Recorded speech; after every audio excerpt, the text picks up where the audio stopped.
So, Prince Edward, typically the royal family member everyone somehow completely forgets is even standing quietly in the room, has just spectacularly and legally outmaneuvered the actual reigning King of England. And the meticulous, stealthy way he executed this maneuver is honestly nothing short of brilliant. We are absolutely not talking about a petty, predictable family squabble over who gets the better bedroom suite at Balmoral Castle for the summer holidays.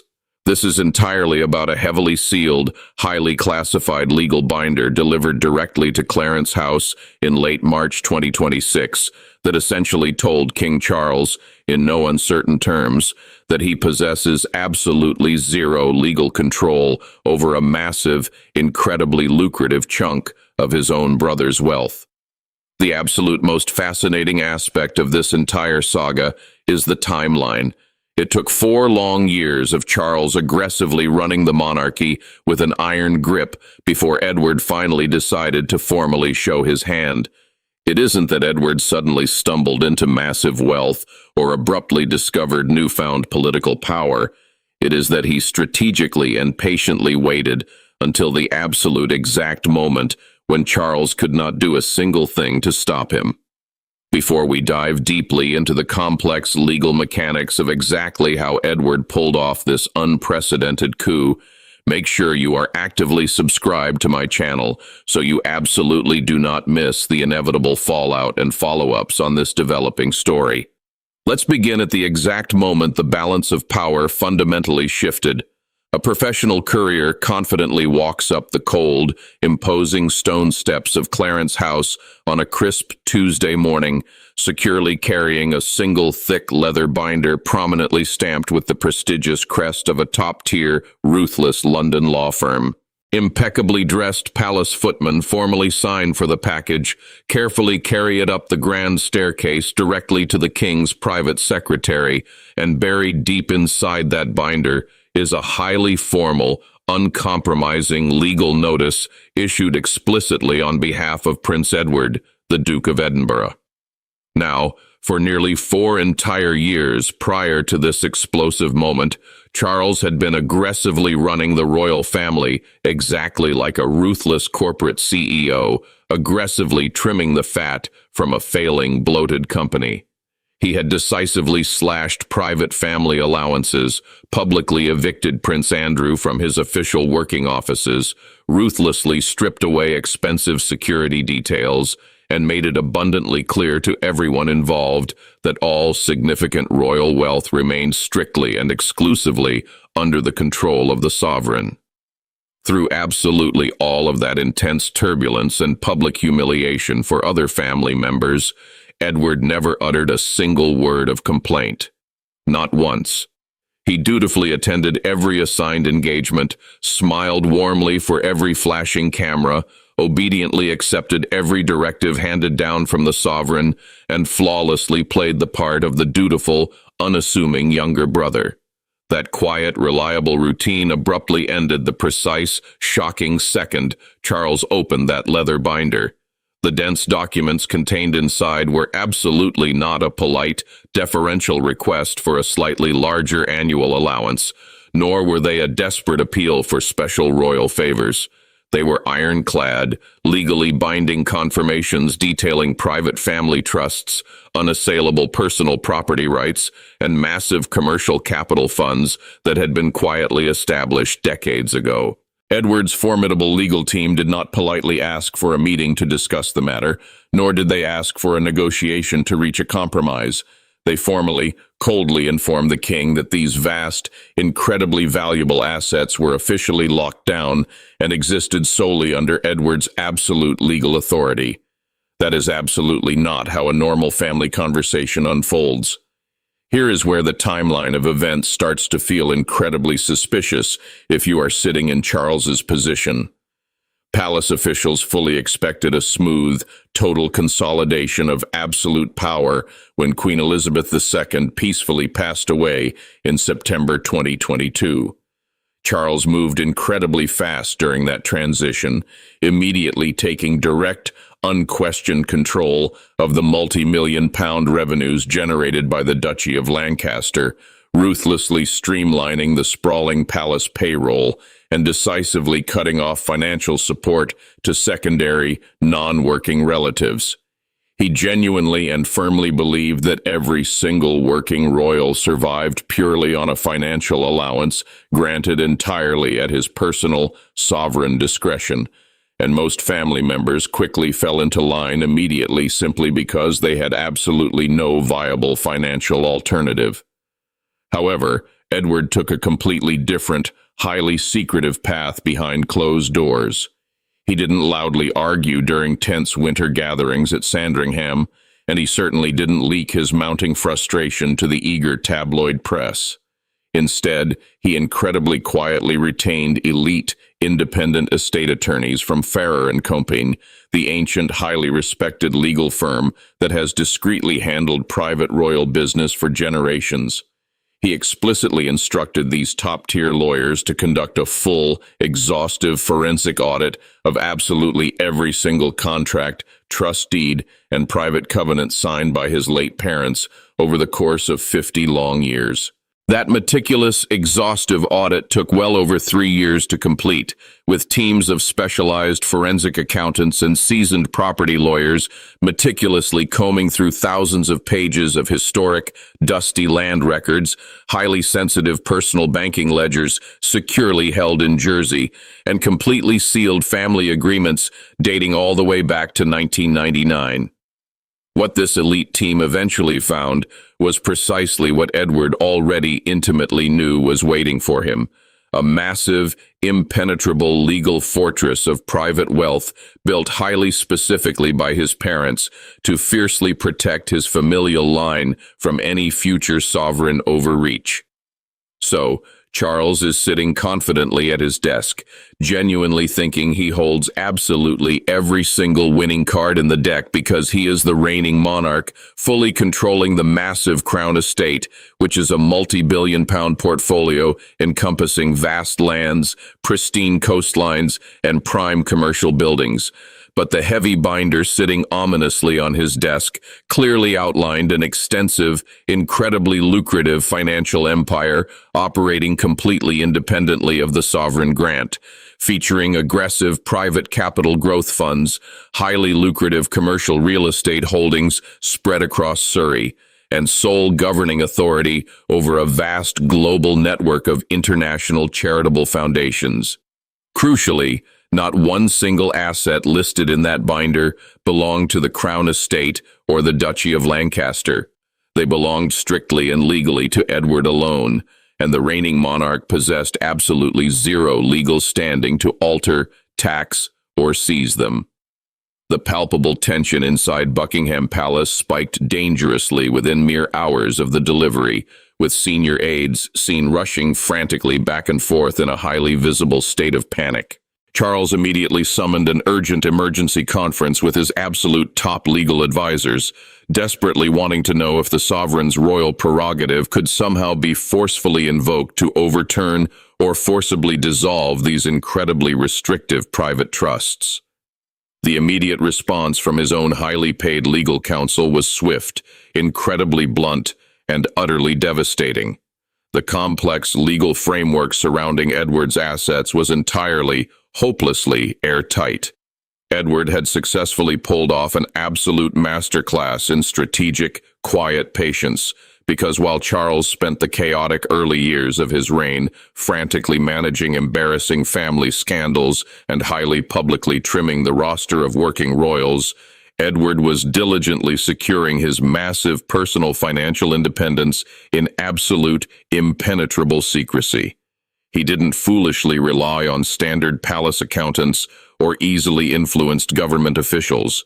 He hired elite, ruthless corporate litigators who explicitly specialize in fiercely protecting immense private wealth from any form of institutional or governmental interference. The most obvious burning question now is why. Why did the late Queen and Prince Philip take such extreme, incredibly quiet steps to meticulously build this massive private financial shield specifically for their youngest son? And what highly specific legal agreement did they sign decades ago that Charles fought so desperately to keep permanently hidden from public view?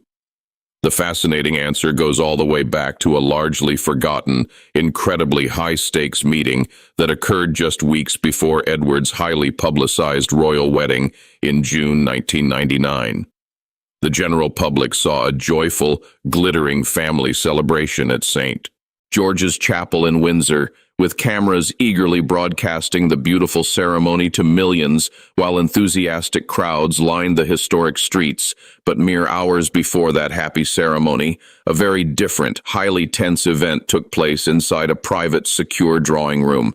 The late Queen sat firmly at a heavy mahogany desk, surrounded by her personal, elite legal team, and resting on the desk were the formal, highly consequential marriage settlement agreements. Standard, accepted protocol for a royal wedding at that time was incredibly straightforward. The reigning monarch graciously granted the newlyweds a grace and favor apartment or a comfortable country house, but the sovereign explicitly retained full legal ownership of the property, meaning the occupants merely lived there on a highly temporary, easily revocable license that the monarch could terminate at absolutely any moment for any reason whatsoever. Charles aggressively and loudly argued for that exact restrictive arrangement, heavily lobbying his mother's senior advisors from his base at Highgrove House for months leading up to the wedding. He firmly insisted that junior royals should absolutely never hold permanent, unbreakable titles to valuable royal land, arguing that every single sibling must remain strictly on an easily revocable housing agreement, as in his view, keeping absolute property control heavily centralized with the sovereign was the absolute only way to successfully manage the long-term financial health and discipline of the family. The Queen listened quietly to her eldest son's demands, and then she firmly and completely rejected his advice entirely, signing a groundbreaking document that absolutely shocked the conservative Crown Estate commissioners. Instead of issuing a standard, easily revocable grace and favor license, she officially authorized a direct, ironclad commercial lease for Bagshot Park, a sprawling, magnificent 19th-century mansion surrounded by historic, valuable woodland located near Ascot in the Thames Valley. This was absolutely not a temporary, fragile housing arrangement. It was a highly formal 50-year commercial lease strictly governed under English property law, and the explicit legal terms granted Edward and Sophie absolute, unquestioned control over the massive 57-room mansion, its extensive surrounding estate, and all adjacent, valuable outbuildings. Crucially, the incredibly generous agreement included an automatic, unchallengeable right to officially extend the lease for an astonishing additional 99 years. To permanently secure this unprecedented arrangement, the Queen proactively transferred massive personal capital directly from her highly private accounts held at Coutts and Company, intentionally funding a dedicated, untouchable property trust designed highly specifically for the upkeep of Bagshot Park.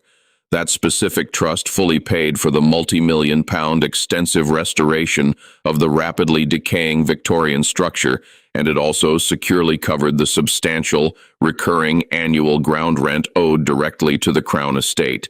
Charles was absolutely furious when he eventually learned the full, staggering details of the arrangement, viewing it as a catastrophic, highly dangerous precedent for the monarchy. If a junior royal legally held a legitimate, unshakable commercial lease heavily backed by a massive independent trust fund, the reigning monarch completely lost all administrative and financial leverage over them. The sovereign absolutely could not evict them, could not arbitrarily alter their living quarters, and could not use vital housing as a cruel bargaining chip to forcefully demand compliance with shifting palace policies. Why did the Queen willingly break centuries of rigid royal tradition specifically for her youngest son? She saw the looming future with absolute terrifying clarity. She deeply understood Charles's controlling personality, his grand, sweeping vision for the future, and his ultimate, ruthless goals for reshaping the institution. She knew definitively that he fully intended to ruthlessly slim down the monarchy the exact moment he finally inherited the heavy crown, and she knew he desperately wanted to tightly concentrate all wealth, valuable property, and public prominence strictly around his own direct line of succession. She accurately foresaw a bleak future where Edward and his future children would be systematically, coldly pushed to the absolute margins of royal life, so the extensive legal work completed in 1999 went significantly further than merely securing a comfortable family home. Attached directly to the commercial lease was a highly complex, incredibly lucrative financial covenant, wherein the Queen and Prince Philip created an irrevocable, massive private trust that operated completely and utterly outside the grasping authority of the Lord Chamberlain's office. This shadowy trust quietly but aggressively acquired prime commercial properties, highly valuable agricultural acreage located near Sunbury-on-Thames, and incredibly high-yield financial portfolios, and the massive revenue generated by these assets absolutely did not pass through any official government channels or monitored royal household accounts. The money flowed seamlessly and directly into Edward's untouchable private trust.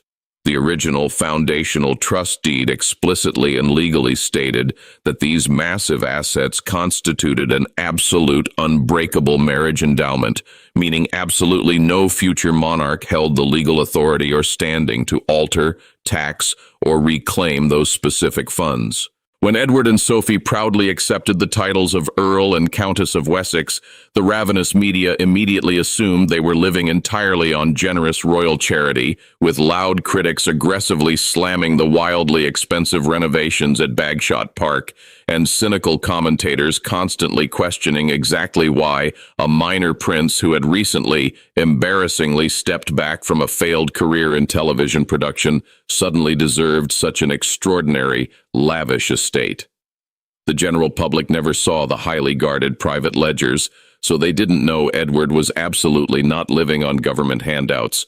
He was actually paying full, market-rate commercial rent directly back to the Crown estate, using the massive private trust established by his forward-thinking parents.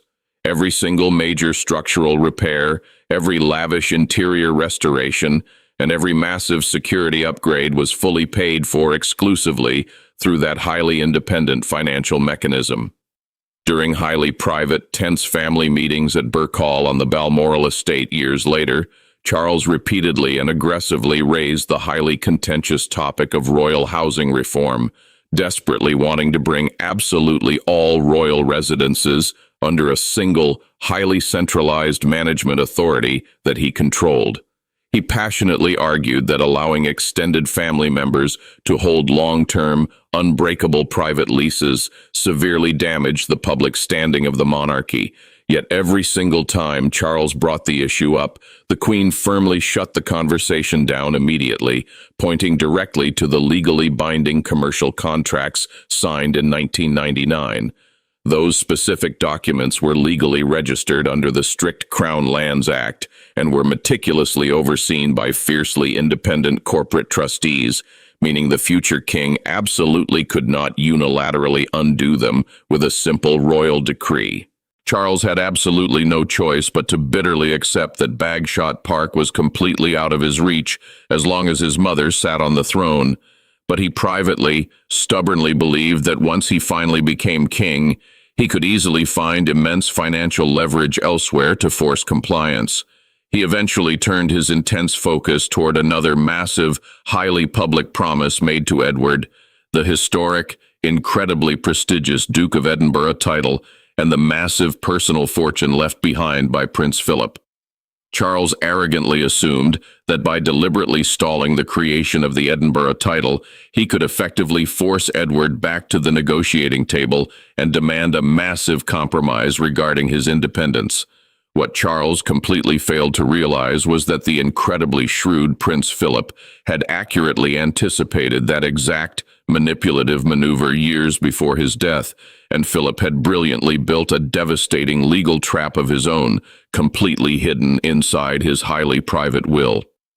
In September 2021, a highly senior judge sat quietly inside a completely private courtroom at the Royal Courts of Justice, where Sir Andrew MacFarlane, the powerful president of the Family Division of the High Court, signed an unprecedented, highly secretive legal order directing that the last will and testament of Prince Philip be securely locked away in a safe for at least 90 years. Absolutely no public inspection was allowed, and absolutely no copies were permitted to be made for public court files, with the judge publicly stating that the highly unusual move was necessary to preserve the dignity of the monarchy. Behind closed doors, however, the sealing of that specific will served a far more practical, devastating purpose for the future king, because when Prince Philip died in April 2021, he left behind significantly more than just sentimental personal mementos and old carriage-driving whips. He completely controlled vast, highly secretive private financial accounts, incredibly valuable art collections, and long-term ironclad corporate governance rights over major, massively influential international charities. His elite estate lawyers had worked tirelessly alongside highly independent private trustees for years before his death to write highly specific, unbreakable conditions directly into his private financial trusts, and those specific conditions instantly created a massive, insurmountable headache for the new king. Charles finally ascended the throne in late 2022, fiercely determined to rapidly streamline the ancient institution, desperately wanting to drastically reduce the number of official working royals and aggressively trim expenses across absolutely every single royal household. His grand plan explicitly included deliberately delaying or permanently holding back certain highly prestigious aristocratic titles, and the title of Duke of Edinburgh was sitting right at the absolute top of his target list. The British public fully expected Edward to receive his late father's title almost immediately, as palace press officers had made that exact, highly public pledge back in 1999 when Edward married. But long months passed after the Queen's emotional funeral with complete, deafening silence from the Crown regarding the matter. Charles deliberately hesitated, intimately knowing that conferring the prestigious title meant handing over significant public prestige and immense public visibility, and he desperately wanted to heavily leverage the title to force massive concessions from his younger brother, specifically wanting Edward to submissively accept a significantly reduced working schedule and willingly give up large portions of his independent palace financial support. Charles formally summoned Edward to a highly private meeting at his estate, where he confidently laid out his grand vision for a much leaner, highly modernized royal family, aggressively suggesting that the Edinburgh title might simply revert permanently to the crown or be selfishly saved for future direct heirs unless Edward cooperated. He bluntly asked Edward to voluntarily step back from certain high-profile international duties, and Edward listened quietly to the demands, and then he simply, flatly declined the insulting offer. He absolutely did not argue, he did not shout, and he did not make any dramatic emotional demands. Instead, he calmly handed Charles a highly complex legal document meticulously prepared by the ruthless executors of Prince Philip's estate. The document brutally revealed the decisive, unchangeable legal reality. Prince Philip had perfectly anticipated his eldest son's aggressive modernizing agenda decades before his death, working intimately with elite international legal experts in Geneva to meticulously construct the governing charter of his massive global award scheme, a charity network operating powerfully across more than 100 countries. The ironclad charter contained a highly explicit, unbreakable clause stating that absolute control over the International Umbrella Trust, including all lucrative board appointments and multi-million-pound development grants, absolutely did not belong to the reigning British monarch. Those immense voting rights were tied directly and exclusively to the living individual holding the title of Duke of Edinburgh, or his designated personal representative appointed strictly under Philip's private trust, meaning if Charles stubbornly withheld the title from Edward, the crown instantly lost absolutely all institutional control over one of the absolute most successful, highly visible youth organizations on the entire planet. The massive international boards would operate entirely independently of Buckingham Palace interference, and furthermore, massive private liquidity funds created by Philip specifically to support the charity's global expansion would transfer automatically and irreversibly to an untouchable, independent trustee group located safely in Switzerland. Charles painfully realized his massive financial and administrative leverage had completely vanished into thin air, and on March 2023, the defeated king officially conferred the title upon his brother on Edward's 59th birthday. The palace quickly issued a highly formal press statement falsely framing the forced move as a warm, loving fulfillment of their late parents' wishes, and naive media outlets happily celebrated the supposedly heartwarming family resolution, with the public press focusing entirely on the shiny title itself, noting that Edward's son, Viscount Severn, became the new Earl of Wessex and Earl of Forfar. But the clueless reporters completely missed the true, massive legal exchange that had actually occurred behind closed doors, because by accepting the title strictly under the precise, unbreakable terms of Philip's trust, Edward secured absolute, unquestioned control over his father's massive international charitable footprint. He also instantly unlocked dedicated, massive funding streams specifically designed to permanently sustain his private office for life, achieving total, unassailable institutional security without giving up a single tiny piece of his sprawling estate at Bagshot Park. Charles was ultimately forced to grant the title simply to keep the highly prestigious global award scheme nominally under the umbrella of the working royal family, but in doing so, he completely surrendered his absolute last major point of leverage over his quietly powerful younger brother. With the massive title dispute finally settled, Edward immediately assumed full, unquestioned leadership of the massive international award network, beginning to travel extensively, representing the crown entirely on his own terms, and aggressively managing the massive private trust assets completely without any royal interference.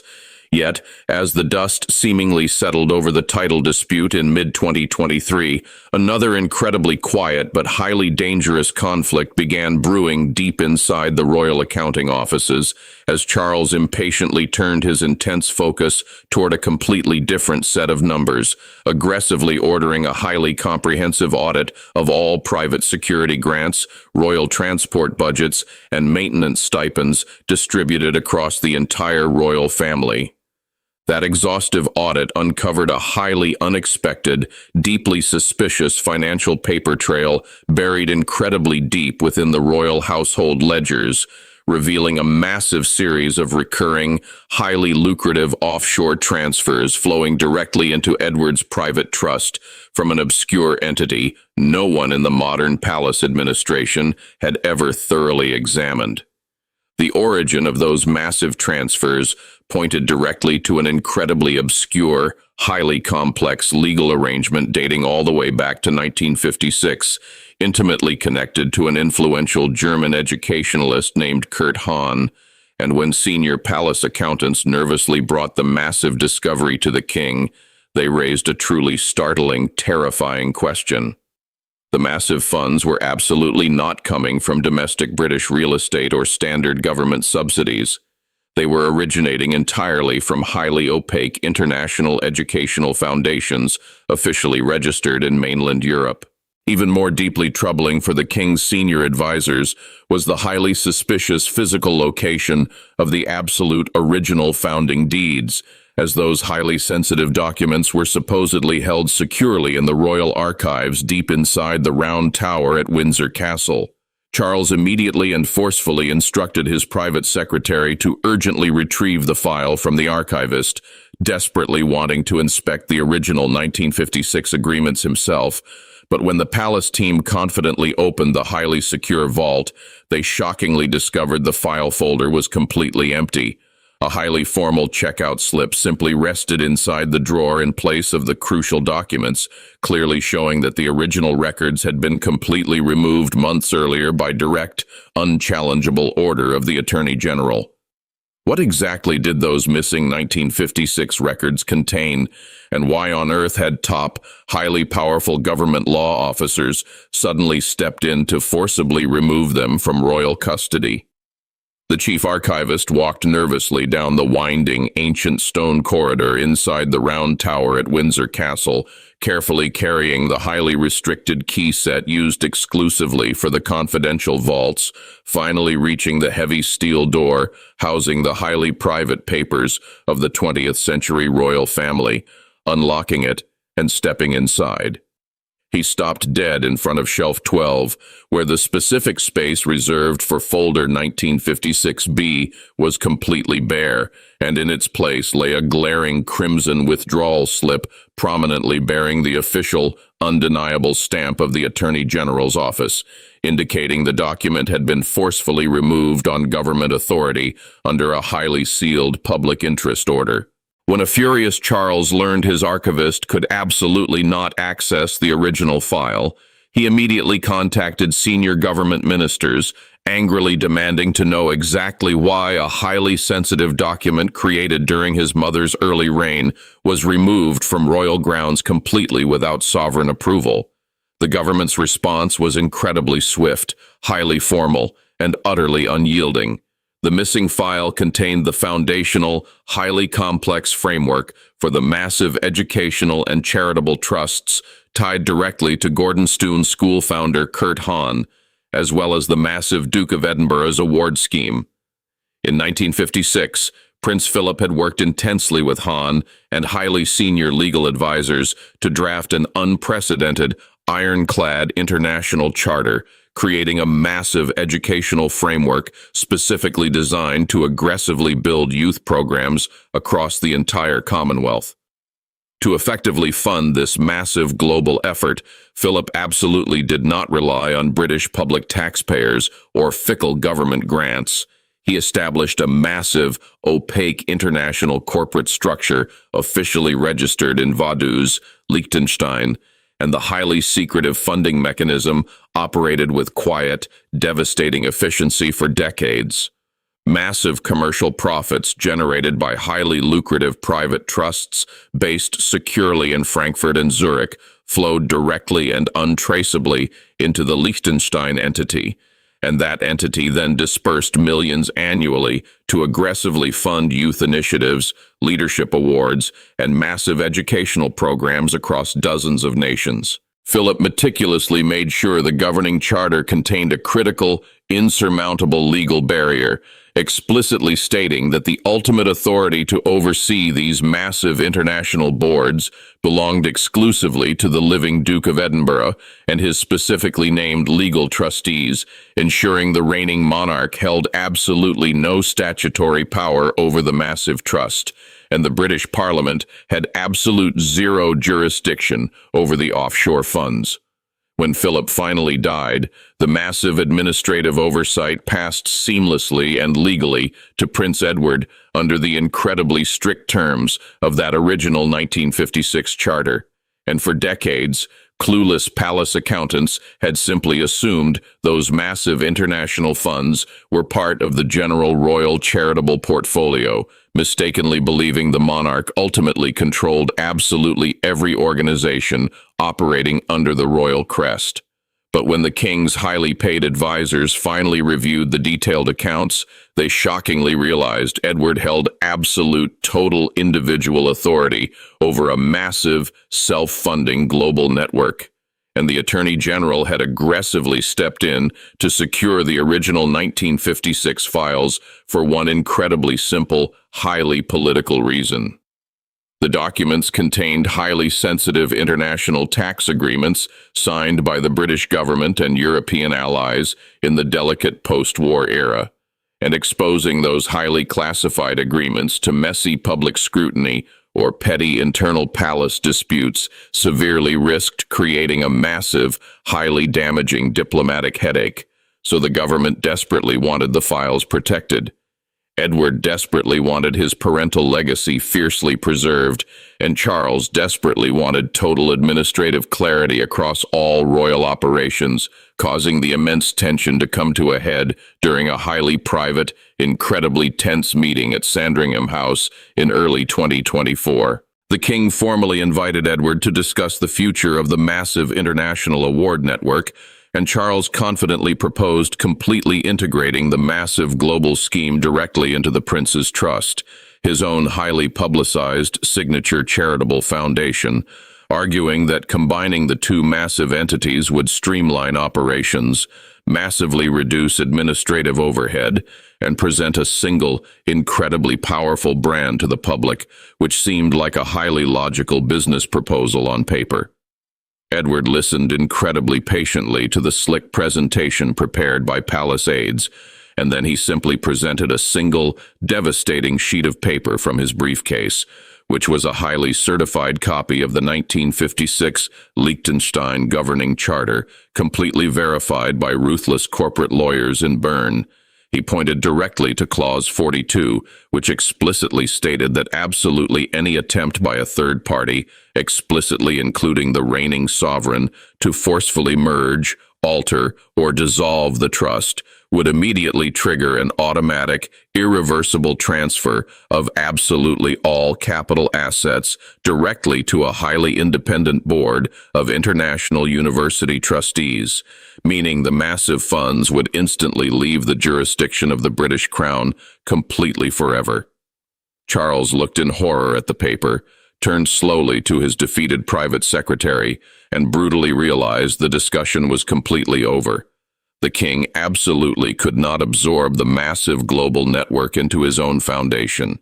He absolutely could not alter its highly protected leadership structure, and he absolutely could not redirect its massive revenue streams. Edward held absolutely every single legal safeguard necessary to keep his father's massive life work completely separate from the grasping central royal estate, and the stunning realization settled incredibly heavily over the entire palace administration.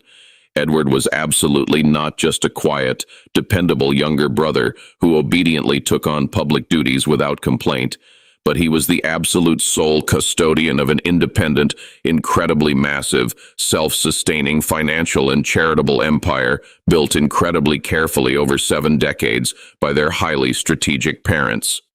With Bagshot Park completely secured under a long-term, unbreakable commercial lease, the highly prestigious Edinburgh title officially conferred, and the massive international trust safely under his absolute control, Edward had achieved complete, undeniable institutional autonomy. Yet, as shocked palace officials slowly adjusted to this massive new balance of power, a fresh, highly perplexing question emerged within the quiet walls of Clarence House. If Edward held such incredibly extensive legal protections and massive independent wealth, why had he remained completely, frustratingly silent during the incredibly intense public battles surrounding the royal family over the past 5 highly turbulent years? Why had he absolutely never used his considerable massive leverage to actively influence palace decisions until this exact moment? The fascinating answer lay buried deep inside a highly private diary entry written by Queen Elizabeth II in 2018, just as the family faced one of the absolute most turbulent, highly damaging periods in modern royal history. In October 2018, Queen Elizabeth sat quietly at her heavy mahogany writing desk inside Craiggowan Lodge on the Balmoral estate, pulled open a brass drawer, retrieved her highly private desk diary, and using her favorite fountain pen, filled a single page with incredibly precise handwriting before closing the leather book and securely locking it inside her personal desk safe. That single, highly sensitive entry explicitly laid out her grand vision for the long-term survival of the monarchy. As the Queen intimately knew the family faced incredibly turbulent, highly damaging years ahead, with the media locked in a daily frenzy over Prince Harry and Meghan Markle, and Prince Andrew aggressively heading toward a catastrophic public scandal over his highly questionable personal relationships. The palace was desperately bracing for massive impact on multiple fronts. And amidst absolutely all the impending chaos, the Queen brilliantly identified Edward as her crucial, ultimate stabilizing anchor, writing down incredibly explicit instructions for her youngest son. Edward was absolutely not to engage in messy public feuds. He was absolutely not to give damaging media interviews defending himself or criticizing his erratic relatives, and he was strictly ordered to keep his head down, complete his assigned royal engagements flawlessly, and simply wait until the massive dust completely settled around the fractured family estate. The Queen deeply understood human nature and ruthless palace politics, intimately knowing that family members who foolishly fought publicly for power inevitably destroyed their own influence, a brutal lesson royal history had proved over and over again. Edward followed his highly strategic mother's written advice to the absolute letter, so when Harry and Meghan dramatically stepped down from official duties in 2020 and moved to California, and media outlets aggressively swarmed Edward's home at Bagshot Park, demanding a reaction, he offered only warm, incredibly neutral words about his family, quietly got into his car, and drove to a scheduled engagement at a youth sports center. When Andrew was publicly stripped of his military titles and humiliatingly evicted from his offices at Buckingham Palace in 2022, Edward maintained complete, absolute public silence, quietly taking over Andrew's former patronages without any drama or flashy press releases, simply absorbing the massive extra workload. His silence was absolutely not weakness or apathy. It was a highly calculated, brilliant strategy designed entirely by the Queen herself, because by remaining entirely, flawlessly neutral during the family's absolute worst public scandals, Edward built an unshakable, stellar reputation with the British public and powerful government officials. Politicians in Westminster increasingly viewed him as a highly dependable, zero-risk representative of the Crown, and nervous palace staff deeply trusted him because he absolutely never leaked stories to journalists, meaning while other royals spectacularly burned through their public goodwill in messy public battles, Edward's standing grew significantly stronger every single year. That growing massive respect gave Edward immense undeniable leverage when Charles finally took the throne, because the king desperately needed highly reliable working royals to cover hundreds of official events every year, and with Harry living in America and Andrew forced out of public life, the entire operational capacity of the monarchy rested incredibly heavily on Edward and Sophie. Charles simply could not afford to alienate his brother, because if Edward decided to step back or significantly reduce his grueling schedule, the entire system of public royal appearances would catastrophically collapse, a massive operational vulnerability the king's senior advisors realized early on, urgently warning Charles that pushing Edward too hard on property rights or financial trusts could easily trigger an operational disaster for the already stretched family. Edward essentially held absolutely all the winning cards. He had full legal control of Bagshot Park. He held the highly prestigious Duke of Edinburgh title for life. He absolutely controlled his father's massive international trusts, and the king desperately needed his daily grueling work to keep the entire institution functioning. The mystery of exactly why Edward stayed incredibly silent for so long was finally completely clear. He wasn't cowardly avoiding a fight with his brother. He was brilliantly, patiently waiting for the exact perfect moment when his undeniable legal positioning and absolute public necessity made him completely, utterly untouchable, letting everyone else foolishly fight their damaging battles in public while he quietly, ruthlessly secured his massive position behind closed doors. Yet, as Edward comfortably settled into his newly established role as the king's absolute most essential partner, one final highly explosive document remained deeply hidden inside the highly secure vaults of the High Court of Justice in London. It was an incredibly confidential codicil attached directly to the Queen's private estate, officially scheduled to take absolutely full effect on her grandson James, Earl of Wessex, upon his 25th birthday, raising the massive question of what secret, massive inheritance the late monarch left directly to Edward's young son, and why exactly it threatens to explosively reignite the massive financial dispute between Clarence House and Bagshot Park in the turbulent years to come. So here is exactly where this whole unprecedented situation ultimately lands. Charles spent the critical first years of his reign arrogantly assuming he could easily reshape the ancient monarchy like a simple corporate restructuring, wrongly believing the prestigious titles, the massive property, the vast charitable networks, and the incredible money all flowed exclusively through him.